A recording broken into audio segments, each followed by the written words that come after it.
The Awakening. The observation deck of the Valdrin Imperial Command Station offered an unobstructed view of the small blue planet spinning peacefully in the darkness. Supreme Commander Thexvol stood before the massive viewport, his forearms clasped behind his elongated back, studying the world that would soon belong to the Valdrin Empire.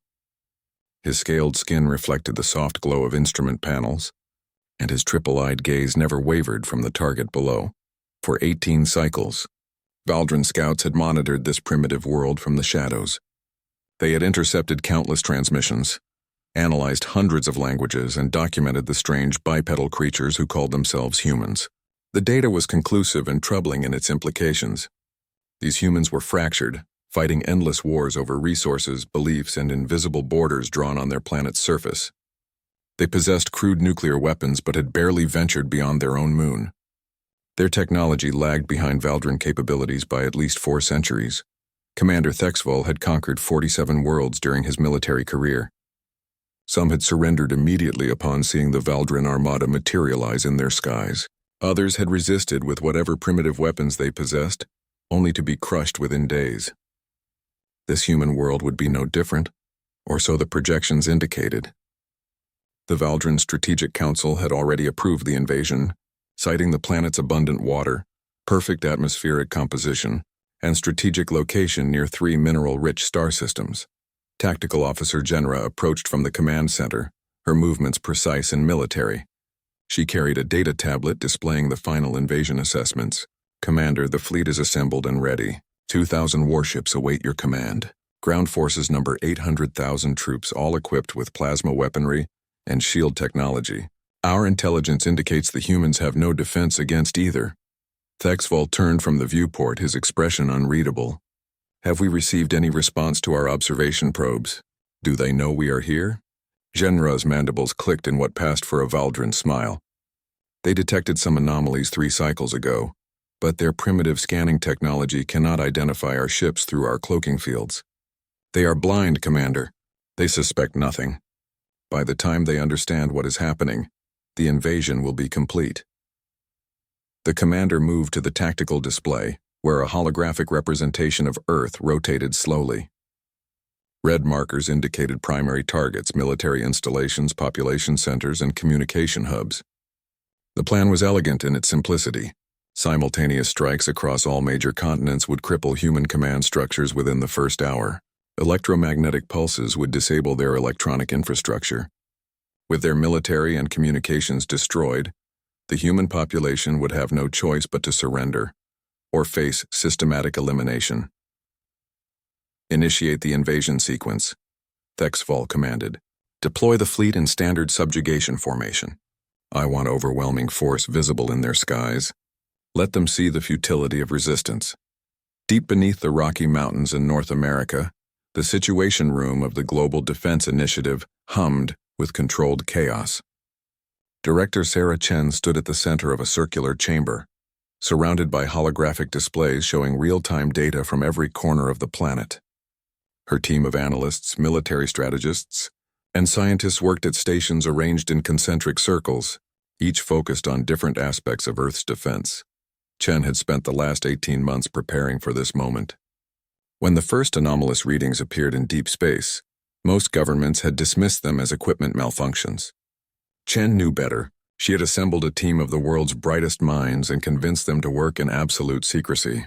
The Global Defense Initiative was born from that paranoia, funded by black budgets and operated in facilities that officially did not exist. Director, we have confirmed slipspace signatures, called out Dr. Marcus Webb from the astrophysics station. 2,000 distinct contacts. They are dropping out of faster-than-light travel at the edge of our solar system. Estimated arrival at Earth orbit in 16 hours. Chen's expression remained calm despite the weight of confirmation. She had hoped the preparations would prove unnecessary, that the readings were indeed false alarms. But humanity's luck had run out. Activate Protocol Nightfall. Contact all cell leaders. It is time. Around the world, dormant networks sparked to life. In Tokyo, a geneticist received an encrypted message and immediately abandoned her laboratory, heading for an underground facility that had been prepared years in advance. In Berlin, a weapons engineer unlocked a vault containing research that violated every international treaty ever written. In Mumbai, a cybersecurity expert activated malware that had been quietly installed in every major computer system on the planet. Waiting for this moment. Humanity had not been idle during those 18 months of observation. While the Valdrin watched and collected data, Earth's greatest minds had been working on something the aliens could never have anticipated. Humanity did not prepare to fight the way civilized species fought.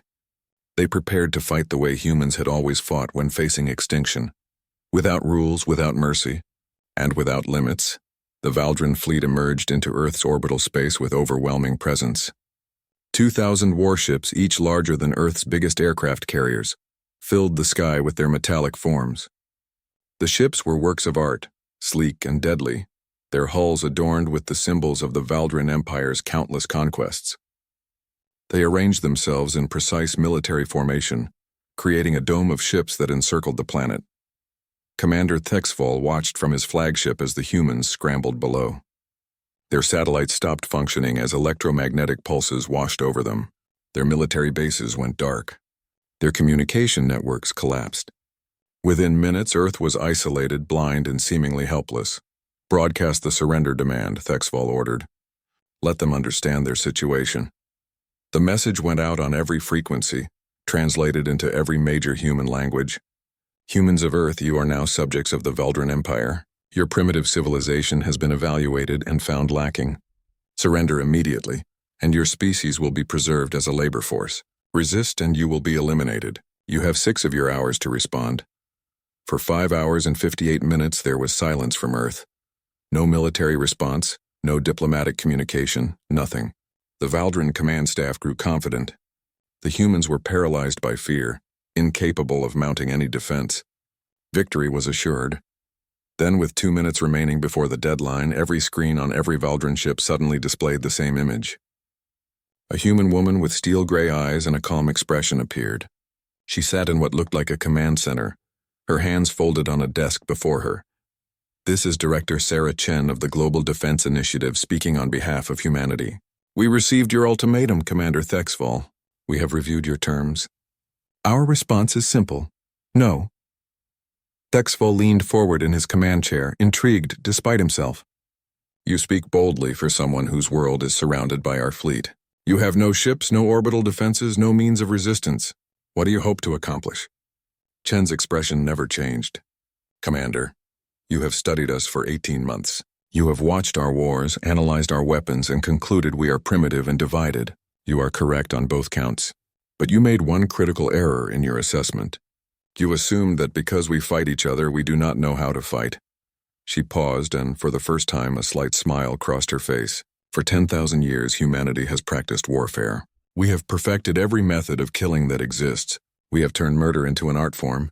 We have created weapons that horrify even ourselves. And for the past 18 months, while you watched us, we have been preparing to show you exactly what humans are capable of when you threaten our survival.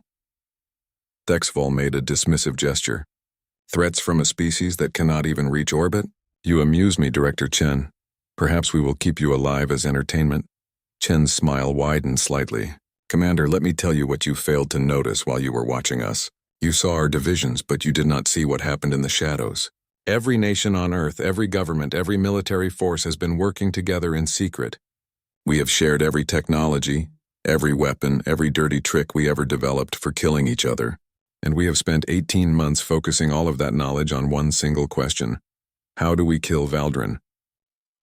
She stood, and the camera pulled back to show the massive command center behind her, filled with thousands of personnel at work.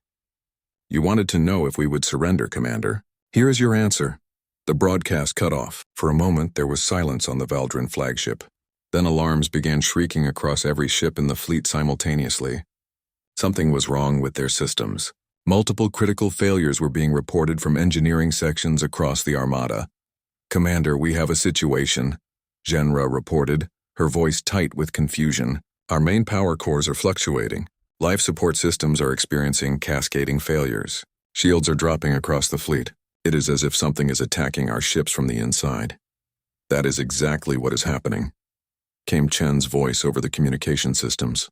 You see, Commander, those 18 months you spent watching us, we spent that time getting inside your technology. Every probe you sent to study us, we captured. Every scout ship you thought was hidden, we found. And we introduced something into your systems, something very small, something you could not detect. Dr. Marcus Webb had called them nanophages when he first proposed the idea, microscopic machines smaller than viruses, designed to infiltrate Valdran technology through any interface with captured equipment. For 18 months, every time a Valdran probe approached Earth, it carried back more than just data.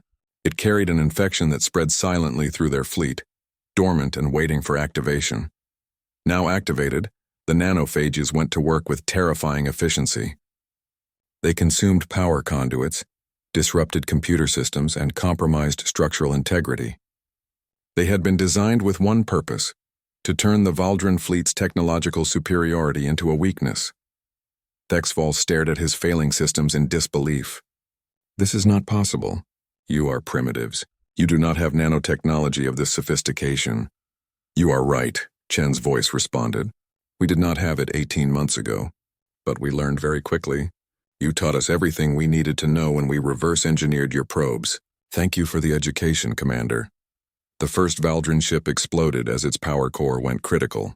Then another and another. Across the fleet, panic spread as crews realized their ships were dying around them. Some tried to evacuate in escape pods only to find those systems compromised as well. Others attempted to activate self-destruct sequences to prevent capture, but even those failed to respond. On Earth's surface, the real attack was just beginning. From hidden installations across the planet, thousands of missiles launched simultaneously. They were not sophisticated weapons by galactic standards. They were simple kinetic kill vehicles, essentially guided chunks of metal accelerated to tremendous velocities. Against energy shields, they would have been useless. Against ships whose shields were offline and whose defensive systems were compromised, they were devastatingly effective. The missiles, tracking the now visible Valdran ships through their own failing cloaking systems, struck home with brutal precision. Hulls designed to withstand energy weapons crumpled under simple kinetic impacts. Hundreds of ships were destroyed within minutes. Commander Thexval watched his fleet disintegrate around him. In 47 conquests, he had never encountered anything like this.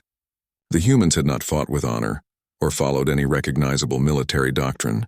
They had infected his fleet like a disease, then struck while his ships were helpless. It was barbaric, uncivilized, and brutally effective. All ships, emergency retreat, he commanded. Jump to slipspace immediately. We must regroup and reassess. But the nanophages had one more surprise. As Valdran ships attempted to activate their faster-than-light drives, the microscopic machines triggered one final cascade. Navigation systems provided false coordinates. Power regulators failed catastrophically. Of the 2,000 ships that had arrived at Earth, only 300 managed to successfully jump away. The rest were destroyed in the attempt or left drifting as powerless hulks in Earth's orbit. Director Chen watched the battle unfold on her displays. The victory was total and absolute. The Valdran invasion force, which should have crushed Earth within hours, had been decimated in less than 30 minutes of actual combat. But Chen's expression remained grim. She knew this was only the beginning. How many did we destroy?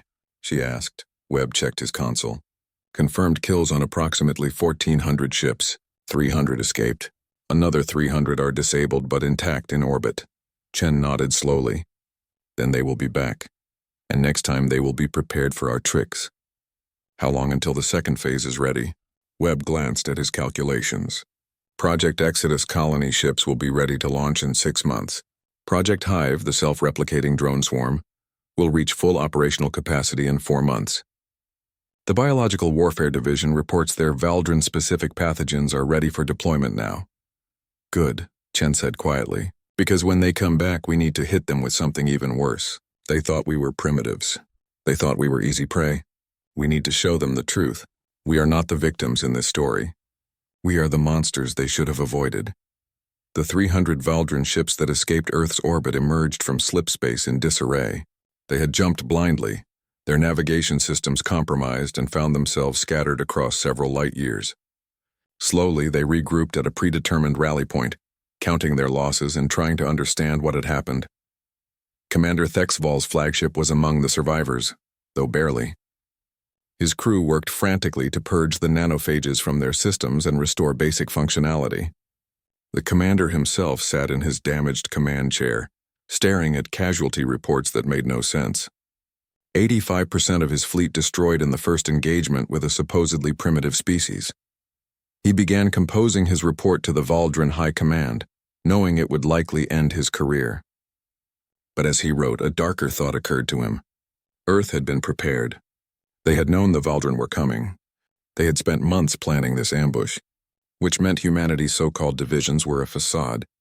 Behind the scenes, they were unified, focused, and far more dangerous than any projections had indicated. The worst part was the realization that Earth had not used anything that qualified as advanced technology by galactic standards. Nanomachines, kinetic weapons, cyber warfare, these were all well-known concepts. Earth had simply applied them with a ruthlessness and cunning that civilized species avoided. They had fought without honor, without rules, and without hesitation. As Thexval finalized his report, he included one final observation that would send ripples through the Valdren Empire and beyond. The humans did not fight like prey defending themselves. They fought like predators who had been disturbed while hunting.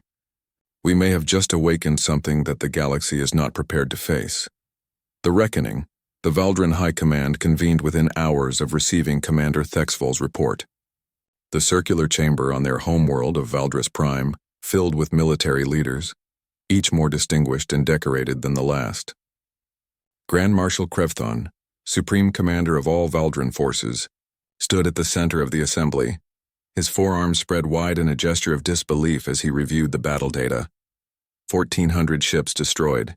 Krevthon's voice echoed through the chamber.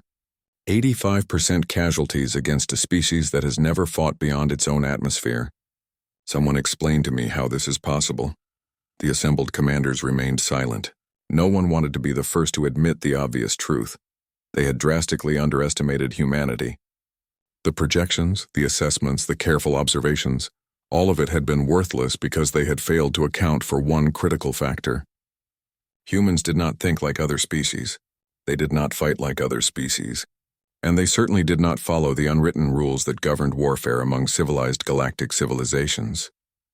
Marshal, began strategic analyst Vexnor, a thin Valdren with extensive cybernetic enhancements. I have reviewed all available data from the engagement. The humans employed tactics that no honorable species would consider.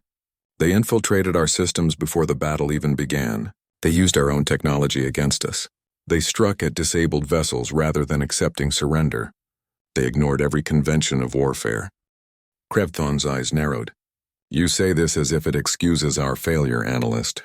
The humans did exactly what any intelligent species would do when facing extinction. They used every advantage available to them. We are the ones who failed by assuming they would fight according to our expectations. The Marshal activated a holographic display showing Earth spinning in three-dimensional detail. This planet contains 4 billion humans, he continued. They have thousands of nuclear weapons. They have demonstrated advanced capabilities in nanotechnology, cyber warfare, and kinetic weapons deployment. Most concerning, they showed absolutely no hesitation in using any method available to them. The question before this council is simple. Do we attempt another invasion, or do we petition the Galactic Congress to classify Earth as a restricted world? We cannot show weakness, declared Fleet Commander Zorax, his scales bristling with aggression. If we retreat from one primitive world, every species in the Empire will question our authority.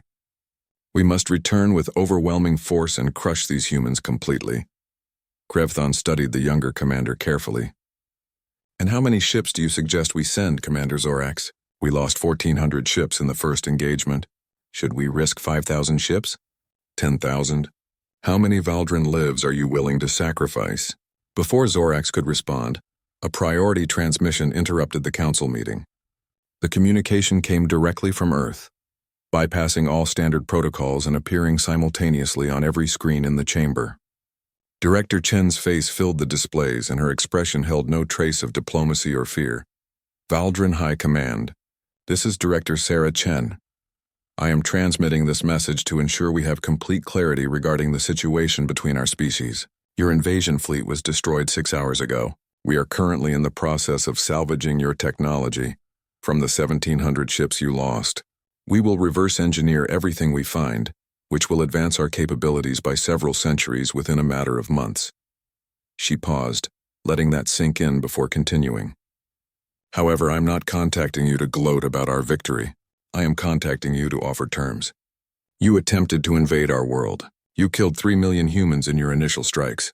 You declared us inferior and attempted to enslave our entire species. For these crimes, you owe humanity a debt that must be paid. Krevthon found himself speechless. A primitive species that had just fought off an invasion was now dictating terms to the Valdrin Empire. The audacity was unprecedented. Our terms are these, Chen continued. First, you will immediately transmit all data regarding other spacefaring species. We want to know who else is out there and which civilizations might pose a threat. Second, you will provide complete technical specifications for faster-than-light travel, advanced power generation, and defensive shielding. Third, you will declare a formal peace treaty with Earth and recognize our sovereignty over our solar system and any systems we choose to expand to in the future. The Valdrin commanders looked at each other in shock.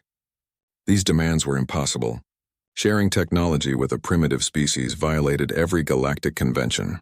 Recognizing their sovereignty gave them equal status to established empires. And the first demand, revealing information about other species, would destabilize the entire galactic political structure. And if we refuse? Krevthon asked, his voice cold. Chen's smile was not pleasant. Then we come to you. You see, Marshal, while you have been debating what to do about Earth, we have been busy. We captured 300 of your ships intact. We now have functional faster-than-light drives. Within 3 months, we will have replicated them. Within 6 months, we will have our own fleet capable of reaching Valdris Prime. She leaned forward, her eyes hard. But here is what should really concern you, Marshal. We do not need to match your numbers. We do not need technological parity. Because we fight dirty. We will send ships filled with bioweapons designed specifically for Valdrin biology. We will deploy nanophages that make what we used on your fleet look primitive. We will use tactics that no civilized species would consider. Because we do not care about fighting honorably. We care about winning. The chamber erupted in outrage. Commanders shouted over each other, some demanding immediate retaliation, others calling for negotiation. Krevthon raised all 4 arms for silence, his mind racing through possibilities and outcomes. Everything Chen said was plausible. If humanity could indeed reverse engineer Valdrin technology in months, they would become the most dangerous species in the galaxy. Not because of their technology, but because of their willingness to use any method to achieve victory. Director Chen, Krevthon said carefully, you speak of war crimes, of weapons that violate every galactic convention. Surely you understand that using such methods would make you pariahs among all civilized species. Chen's expression did not change. Marshal, we were already attacked without provocation, without warning, and without mercy. Your empire decided we were unworthy of existence. So yes, we are prepared to use methods that civilized species find distasteful. We are prepared to be the monsters you need us to be. The only question is whether you force us to prove it. The transmission ended, leaving the Valdrin High Command in stunned silence. Krevthon turned to his strategic analyst. Vexnor, what are the odds of a successful second invasion if we commit maximum resources? The analyst worked through calculations on his computer display for several moments before responding. Marshal, even with our full military might, the projections are unfavorable. The humans have proven they can adapt and weaponize technology at an unprecedented rate. They possess biological and chemical weapons we have never encountered. Most critically, they have demonstrated a complete disregard for conventional warfare ethics. If we invade again, we will win eventually through sheer numbers, but casualties would likely exceed 40% of our total forces, and that assumes they do not develop new weapons during the time it takes to assemble such a fleet. 40% casualties, Krevthon repeated quietly. To conquer one planet, the cost would cripple the Empire for generations. While the Valdrin debated their options, Earth was moving forward with terrifying efficiency. Director Chen had not exaggerated about humanity's progress. The captured Valdrin ships became treasure troves of technology, and teams of scientists worked around the clock to unlock their secrets. Within weeks, human engineers had successfully activated captured faster-than-light drives. Within 2 months, they had manufactured their first homegrown version. But technology was only one aspect of Earth's transformation.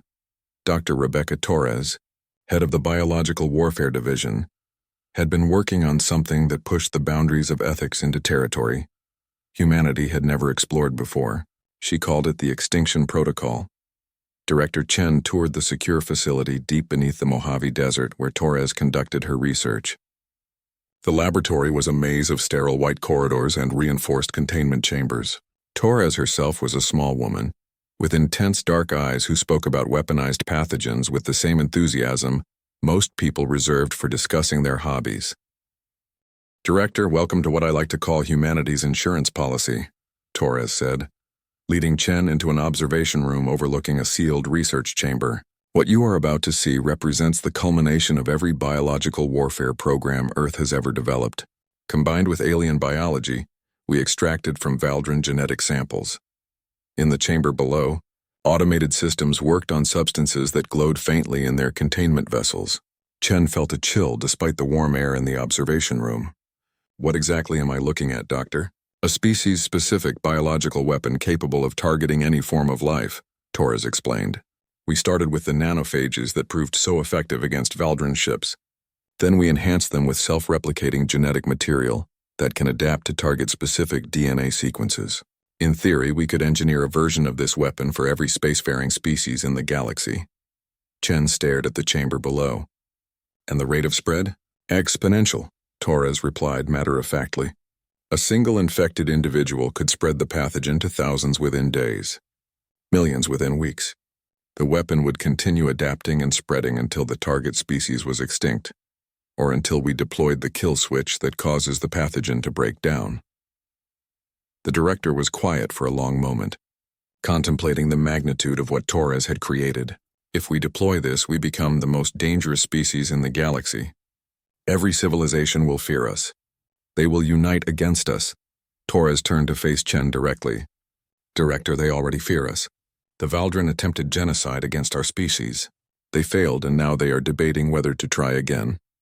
The moment we ventured into space, we became part of a galactic community that sees us as inferior. This weapon ensures they can never act on that assessment. Fear is the only language predators understand, and we need to make absolutely certain that every species out there fears humanity more than they fear anything else." Chen nodded slowly, understanding the terrible logic. "Prepare it for deployment capability, but do not activate without my direct authorization. This weapon stays in reserve unless we have no other choice." But the galaxy's choice was already being made in chambers and councils across countless worlds. News of the Valdran defeat had spread rapidly, and reactions varied wildly among different species. The Galactic Congress, a loose confederation of 37 spacefaring civilizations, convened an emergency session to address the human situation.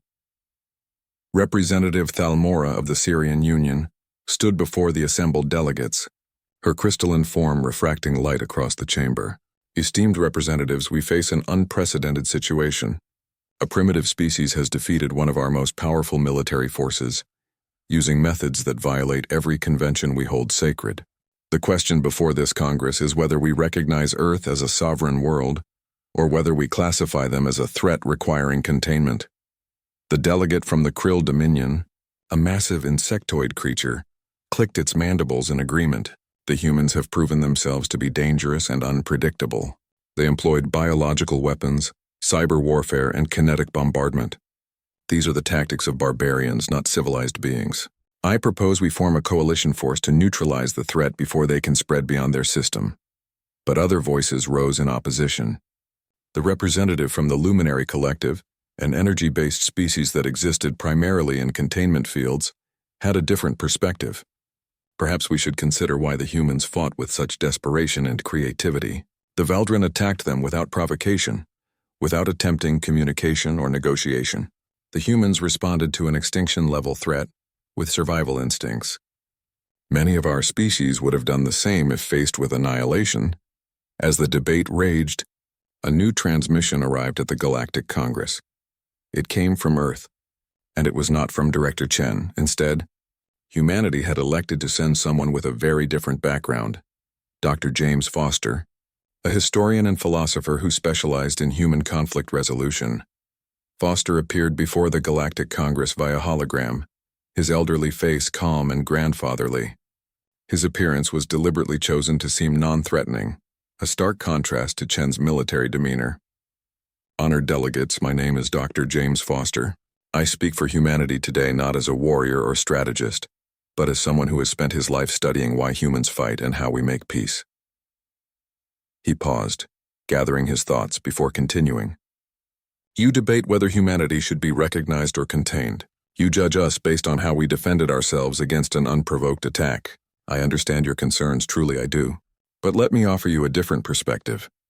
Foster activated a display showing images from human history, ancient battles, medieval warfare, colonial conflicts, and modern wars. For 10,000 years, humans have fought each other with escalating brutality. We have committed atrocities that shame us even now. But we have also learned something crucial through all that conflict. War should be a last resort, and when forced to fight, you fight to win and end the threat permanently. The hologram shifted to show peaceful scenes, humans cooperating, building, creating, exploring. But we have also spent those 10,000 years learning to cooperate. Every major advancement in human civilization came from cooperation between former enemies. We have proven capable of moving beyond conflict when given the choice. Foster's expression grew more serious. The Valdren did not give us a choice. They observed us for months and decided we were inferior, violent, and worthy of extinction or enslavement. They were right about the violence, but wrong about the reason. We are violent because we have learned that sometimes violence is the only language aggressive species understand. We used every weapon at our disposal because the alternative was extinction. He spread his hands in a gesture of openness. So here is what I propose to this Congress. Recognize Earth as a sovereign world. Establish formal diplomatic relations with us. Give us the opportunity to prove we can be cooperative members of the galactic community. If we prove to be a threat, you can always form your coalition then. But give us the chance to show you that humanity is capable of more than just warfare. The Galactic Congress debated for 3 days, with factions forming around different positions. Some wanted immediate military action against Earth. Others argued for cautious engagement. A few suggested simply avoiding human space entirely and declaring their solar system off limits. In the end, pragmatism won over principle. The Valdren Empire, facing potential economic and military collapse from their catastrophic losses, agreed to Director Chen's terms. They transmitted technical data on faster-than-light travel, power generation, and defensive systems. They provided star charts showing the locations of major civilizations. Most importantly, they signed a formal peace treaty recognizing Earth as a sovereign world with full rights to their solar system and any unclaimed systems they chose to expand to. The Galactic Congress, by a narrow vote, officially recognized humanity as a spacefaring civilization with full membership rights and protections. However, they also passed what became known as the Human Protocols, a set of guidelines for interacting with Earth that essentially treated humanity as a dangerous but potentially valuable member of the galactic community. On Earth, Director Chen addressed a joint session of the newly reformed global government. The old national boundaries had not disappeared, but they had become less relevant as humanity united under common purpose. She spoke of the victory, the peace treaty, and the new era of human expansion into space. But she also warned of challenges ahead. We won this battle through surprise and desperation, Chen told the assembled leaders. We will not have that advantage again. Every species in the galaxy now knows humanity is dangerous. Some will respect that. Others will see us as a threat to be eliminated at the first opportunity. We must be ready for both scenarios. Dr. Rebecca Torres stood at the back of the chamber, knowing that her extinction protocol remained in secure storage, a weapon ready to be deployed if humanity ever again faced existential threat.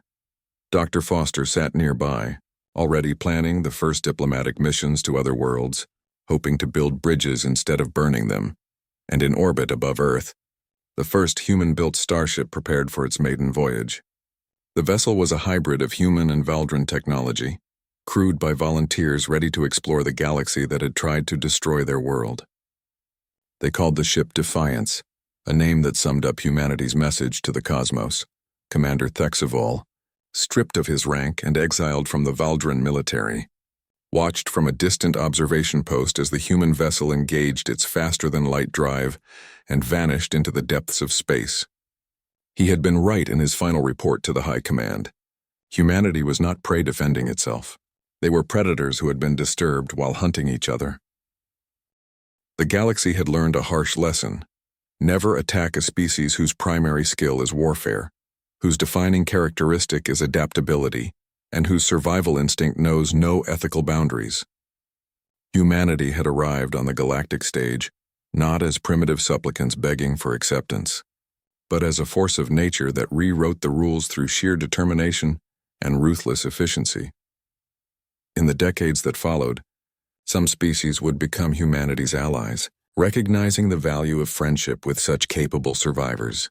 Others would maintain cautious distance, unwilling to risk provoking the species that had turned one of the galaxy's great empires into a cautionary tale.